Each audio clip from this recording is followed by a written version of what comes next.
জীবনের সবচেয়ে কঠিন সময়গুলোতে নীরব থাকাই শ্রেয়। নিজের কষ্ট আর ভাঙনের গল্প সবাইকে শোনাতে নেই। সবাই তোমার ব্যথা বুঝবে না, কেউ কেউ বরং সেই ব্যথাকেই উপহাস করবে।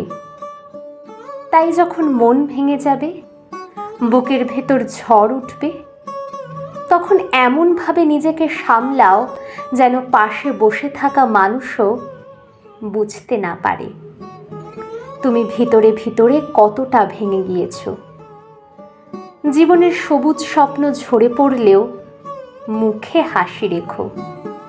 নিজের কান্না নিজের সাথে গোপনে ভাগ করে নাও, কারণ এই পৃথিবীতে কেউ তোমার চোখের জল মুছাবে না, বরং সেই অশ্রু দেখেই সুযোগ খুঁজবে কিভাবে তোমাকে আরো ভাঙা যায়। জেনে রেখো, যে নিজেকে সামলাতে পারে না তাকে কেউ সামলাতে পারবে না।